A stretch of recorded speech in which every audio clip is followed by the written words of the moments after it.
Good morning.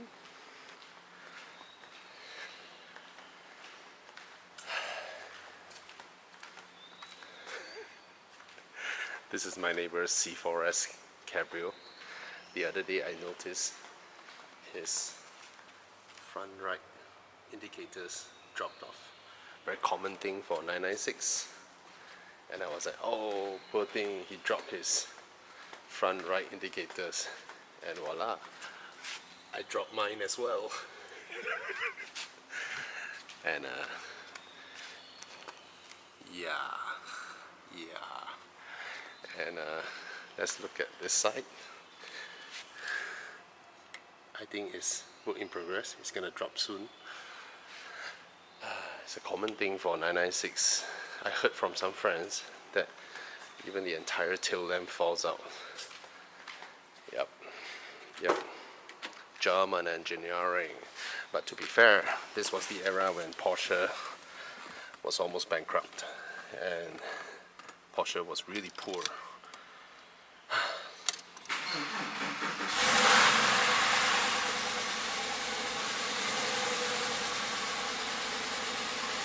Hey, let's go for a refuel and then a short drive. Hook you guys up.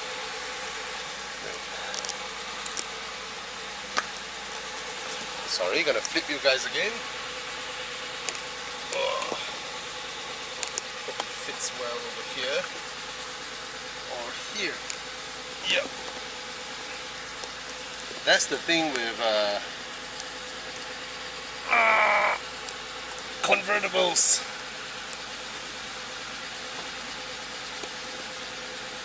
There are no places to mount the camera once the roof is down. Yep. That's right.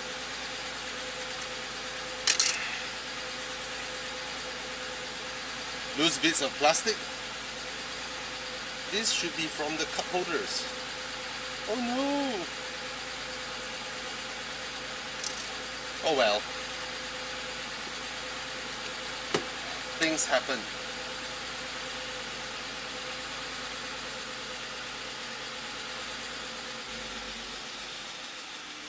Oh, let me show you guys how bright my headlamps are.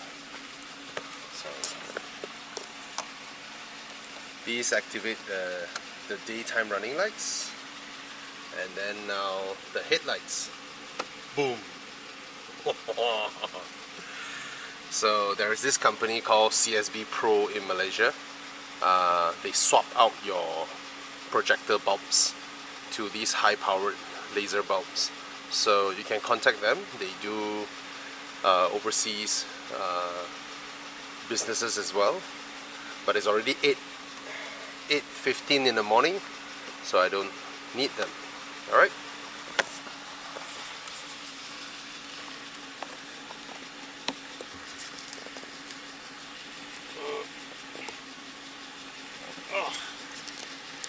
There we go. Okay, let's go for a short drive to refuel the car.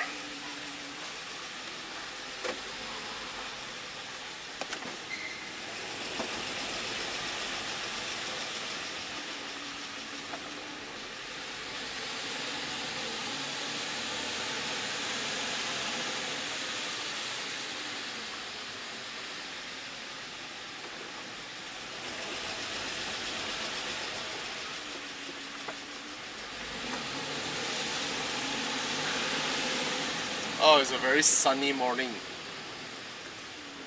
Very, very sunny morning.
Morning.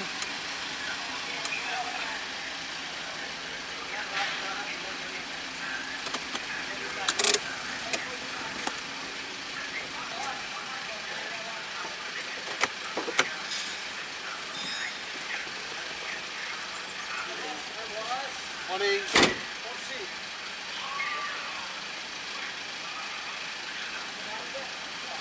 Lama dia. Kereta lama.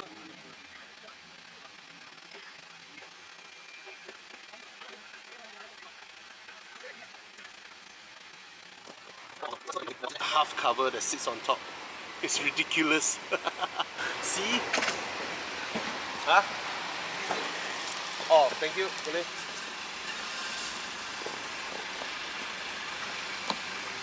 Thank you. Berapa orang?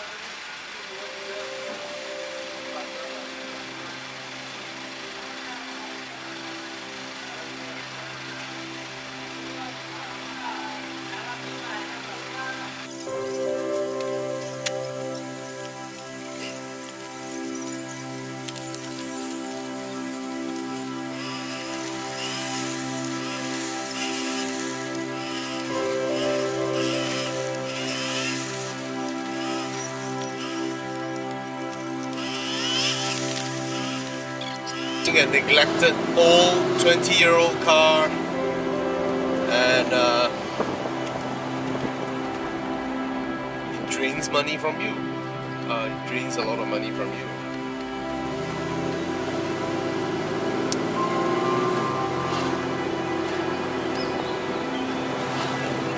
In every measurable, quantifiable way.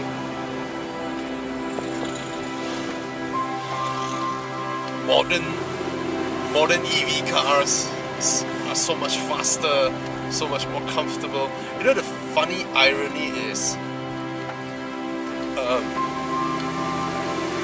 we like to criticize conventional car makers while building their combustion engine cars, saying that they didn't do enough in terms of vibration, harshness, smoothness of power delivery, power and speed. And when EV cars does it at ease, and then we criticize it, it's a funny thing. It's the same thing as wanting a mechanical watch to be as precise as possible it can be, and then when a quartz watch does it with ease, we don't bat an eyelid, we don't give a damn. I think in a way, humans intrinsically value the difficulty and appreciate the difficulty with which something can be done. Is the same as a person drawing a painting will never be as a scenery will never be as accurately reproduced as someone taking a photo and printing it out from a state-of-the-art printer, right? The end results of being able to replicate in reality the best it could be can never be beaten by technology. But in a way, we are humans. We see through the perfect end result. We see through the emotions and the sweat and pain. We celebrate pain in a way, right? We celebrate the pain of a person climbing a mountain barehanded versus one airlifted from a helicopter there. That's what we celebrate. And there's no there is actually no point in arguing which is better, right? Because even though we appreciate a human climbing up a mountain, the difficulty of it, but we measure it by how fast they can do it. It's funny. Oh, traffic is back.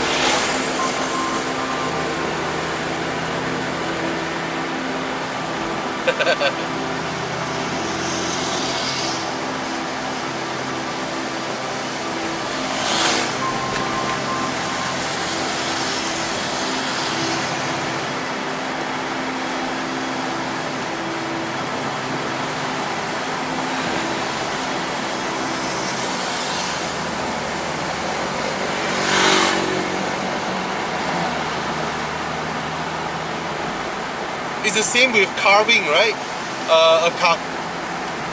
An artist or a carver, or what do you call that? A carpenter or sculptor, sorry. A sculptor chiseling bits of rocks away versus a machine machining it, high precision.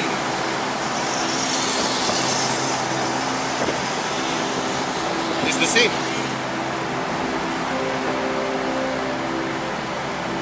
So only for those who are interested in painting, I suppose, would really care about the painstaking effort of how the person achieved it. Whereas to the average person who just want the end result, don't mind buying a replica that is printed and just hanging on the wall. Nothing wrong with that. Nothing wrong with that.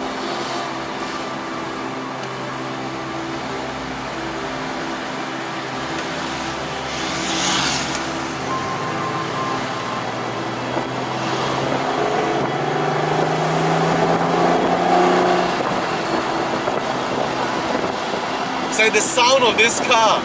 It never comes out when I'm driving slowly.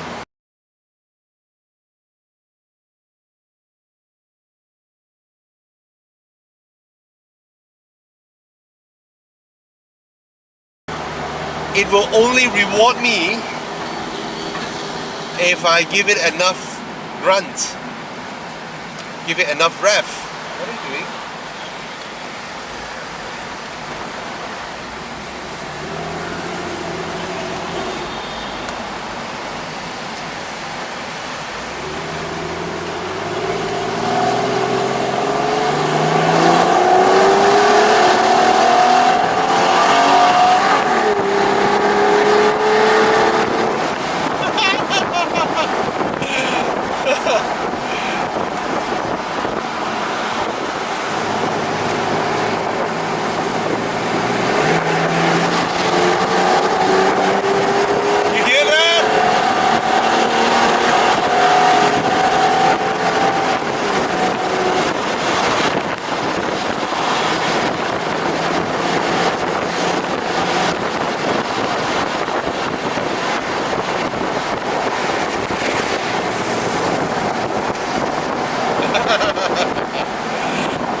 My spoiler just failed to deploy.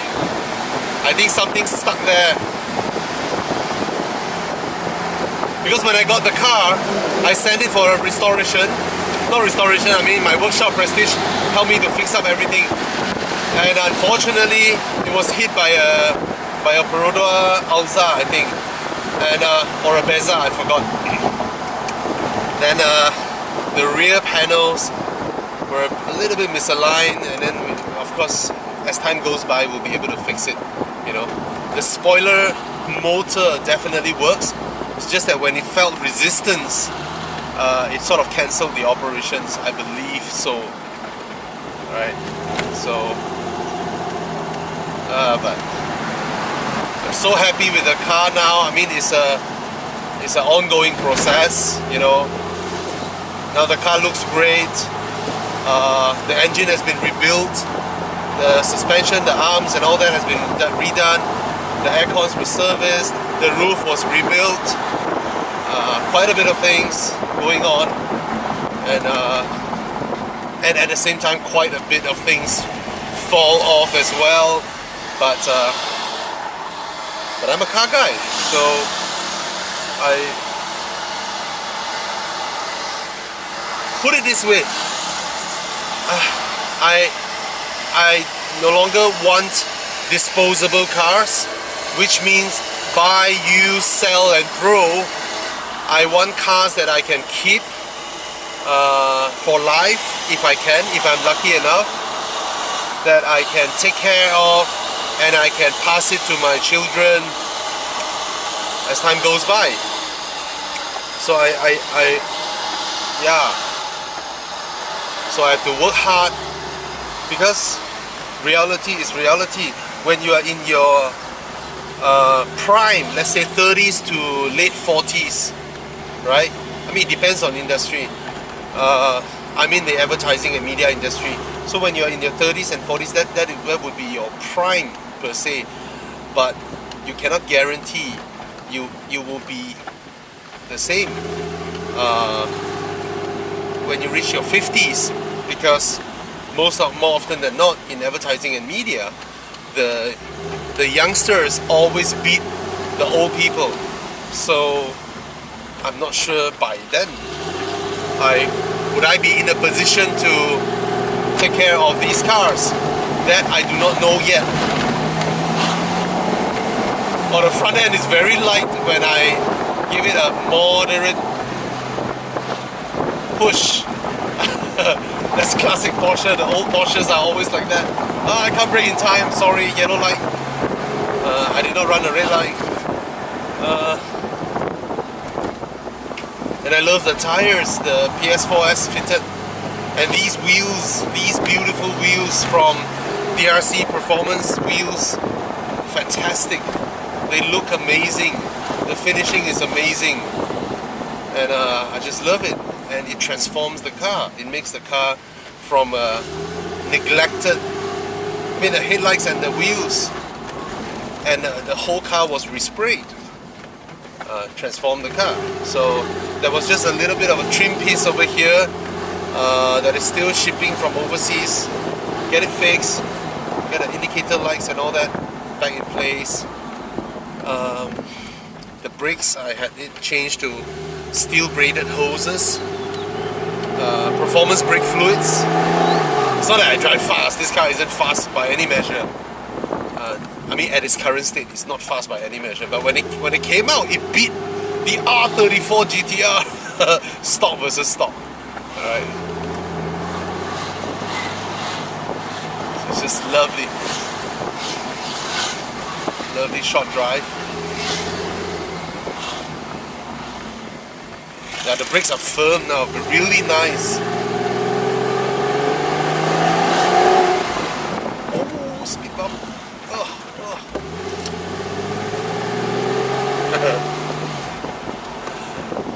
Alright, enough. Small short run. Keep the fluids going. And we're good. I see the traffic, I don't want to go further distances.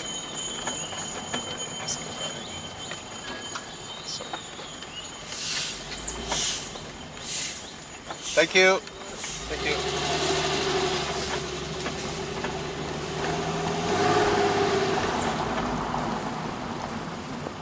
Very unique sound that it makes.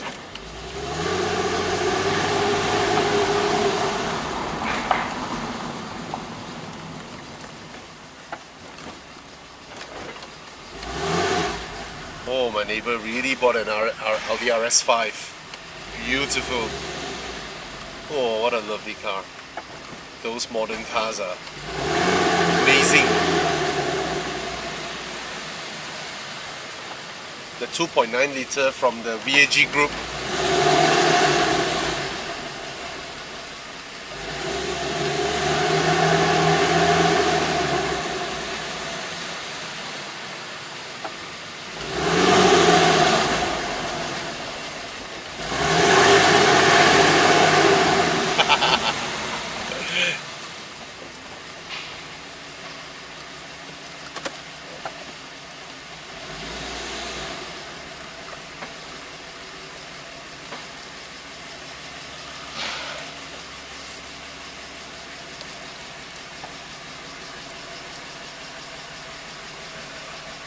somehow these really old school, not old school, not super old school, by any measure to the classic car community, this is a modern car, by any measure, alright, but just the fact that it's so simple, so uncomfortable, makes it all the more lovely that you guys hear it.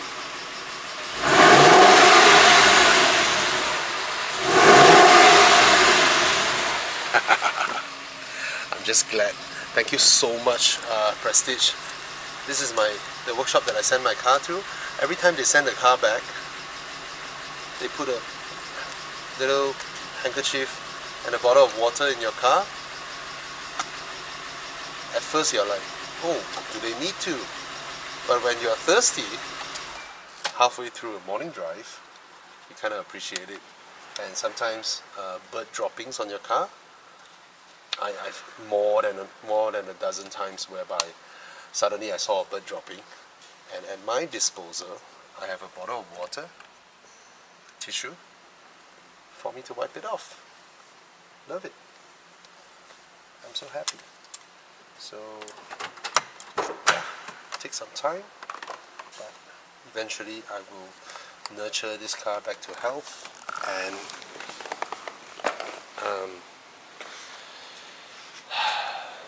yeah, should be good. Yeah, I am missing a trim piece here. I'll show you the other side. See, this piece, it holds a bracket in there, and for the mirrors to go up and down in between it, and wipe the mirrors, airtight the mirrors. Yeah, but somehow the aero of this car is really good. When we were in Thailand, because this piece was gone, so the little rubber strip that is supposed to be the B pillar between the two mirrors, I mean, that thing was loose as well. So when we were opening the top, right, the window goes down and that piece was pushed off and fell into here. And then when we close the windows, there is a remaining small little gap here, but very minimal wind noise in high-speed driving. I'm actually genuinely surprised. So just to go through the entire car again, the things that my workshop Prestige has helped me done. I mean, of course, what I've done, I mean, I have no interest in fixing cars, right? When we got the car, the paint condition was horrible, the roof doesn't work, suspension was gone, the lights were dangling, headlights were really murky, but even though it works, the engine was really weak. It was a very neglected car. So the first thing we do, get the roof fixed so that I can open the roof and go to my Evo Aperto event that happened last year in April. I was merely trundling along to the event, and then I went to the pre-meetup of Luftwasser, where I spilled a billow of white smoke when I was leaving the event. And the car was bad. It was on really rather ugly wheels. They stock 18-inch wheels that are for C2S, not C4S, because C4S is white body, C2S doesn't have the white body. So that car has the wrong spec of wheels on it, with a 2-inch spacer, that big of a spacer being mounted behind. It was a crap condition car, and got that done with DRC with these correct spec wheels, upgraded to 19-inch. The ride was, I mean, a lot of people say, oh, don't upgrade to 19, you will ruin the ride, the balance. Bullshit. This car is not fast by any measure. Alright, a modern 2-liter turbo can, I think a Mazda 2.5 can outrun this car. Alright, on the get-go. Okay, yeah, it's not fast by any measure in today's world. I mean, yes, back then it's a 320 horsepower car, 3.6 liter, flat 6, but I mean, come on, 20 years later, this is nothing. Okay, It's like comparing a 1970s car to a 1990s car, if you get what I mean, or a 1980 to year 2000 kind of car. So I love these wheels. They're forged. It's 5 lug nuts, and then this was made with a little toolkit for me to have it to look like a single nut. So you can use that kit to remove this starfish here to reveal the lug nuts, which is amazing. Okay, and these are the Pilot Sport 4S. Oh, I'm surprised, made in USA. Alright, for this specification, this size, I guess. The tires were great, fantastic tires, really awesome. Alright, and then one thing that I did, I think I've gone through this in my other videos. If you've watched it, I'm sorry. This is for people who watch it for the first time. The 996 Carrera 4S, the C4S 996, is the final Porsche with this signature look. Right, this broad single piece taillight came out during the remake of the original Porsche 911 is called the F series. Alright, it doesn't have a code. The code is just 911, but they call it the F series. So when they improved that car, they call it the G series, and it was in the G series where they connected the tail lights. Back then Porsche tail lights were here. Alright, they connected it one strip all the way, and that has become such a famous signature look of Porsche 911s. And then they updated the car massively from the G series to the F series, to the 964. That's when it has a code. Alright, so the 964 and the G series and the F series were essentially the same body, the same platform, but heavily revised, massively heavily revised, you know, better engines, better suspension, everything. But the frame, the basic architecture is still the same car. So to differentiate G series and 964, G series you have all the rubber bits, you know, the extruded bumpers and all that, and then the 964 they clean it up. In a way, I actually don't like the 964's looks. I prefer the G series. And then from the 964, they updated it again to the 993, which is the most valuable Porsche 911 of all, because it's the final air-cooled 911. But the 993 is still the same body as the original F series, G series 964. It's a 993. So, but all of them have this signature broad tail lamps. Then in 996, which is this generation that comes after the 993, is the first time where Porsche 911 has an all-new platform. Right, this platform is all new, and that's where the tail lights are. Alright, and this is all metal, but somehow in the C4S they retain this design, albeit this part is the indicator lights. This giant piece here is just the indicators.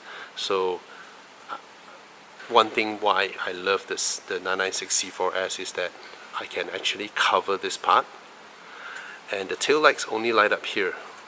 This is the only part where it lights up. All these are reflectors. All these are just reflectors. So this space is totally unused. So what I did is I drill a hole here. Okay, drill a hole here, route the indicators down here, so that now this serves as the indicator. These are the brake lights. Of course, long term, what I want to achieve is the entire thing to light up at night. Okay, I want it to light up at night, and hopefully I can get it done.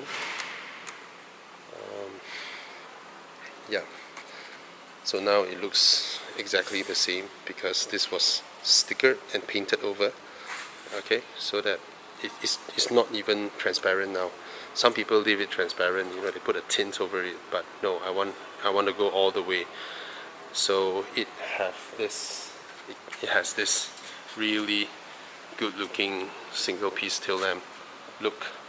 Okay, and then the whole car was resprayed, as I mentioned, twice, because one time, then after the accident again. And then oh, the headlights. Yeah, the headlights, these are no longer in production. It's from a Taiwanese maker. They launched this many years ago, there were remaining stocks. I managed to find remaining stocks in China, so I bought it and then replaced the bulb with CSB Pro, and suspension, everything was done. It's really comfortable. Now it's just that little trim piece that holds, that sits within, that wedges within some metal bits in there. So without that piece, right, the metal bits were clonking each other, give me the false perception that I thought is the suspension that is making the sound, but actually that's not. And then the final thing would be to figure out something to do with the seats. These seats don't fit my frame. I do not understand how people with bigger body can sit comfortably in it. It just doesn't. The bulge here is so awkward that it's not even the lumbar or whatever, you know. Yeah, there's no lumbar, whatever. It's just the shape of the seat. The shape forces your back to be here, you know, somewhere here, instead of being able to lie down here. So I always feel like I'm sitting on it instead of sitting in it. So I don't like the seats. Yep. Basically, the whole car was owned by an idiot previously. Okay, and it was being serviced or run under the absolute minimal of budget, you know. So a lot of things were removed, you know, not put back nicely. Yeah, but it takes time. It takes time. Slowly, bit by bit, bit by bit, bit by bit, it will be a fantastic car by then, hopefully. Alright. Yeah. Bits of plastics are falling off everywhere. See, so if you are not a car guy, you wouldn't have the patience to go through all these ordeals, right? Yep. And that's how wide the car is. It's parked perfectly straight now. Look at the wheels in there, and then the rear coming up. Yeah, it's perfectly perpendicular. Yep. Right, that's how wide the wheels are at the back. Basically 2 inches wider. Alright, and the amazing coincidence is when I bought the car, while it was in the workshop, my neighbor took back his car, which is the exact same model as this, but of course his, I believe, was in a much better condition. It was owned by a dato or something, so should be under a garage or whatnot, so it's very well kept. Yeah. But so let's see, it's a race of seeing who gets to own it and turn it out to be better looking. I like his spoiler, but I wouldn't fit one on mine. I like that whole rounded rear look of Porsches. Yeah. Anyway, this is still my favorite car. Alright, cheers. End the video. Pointless video.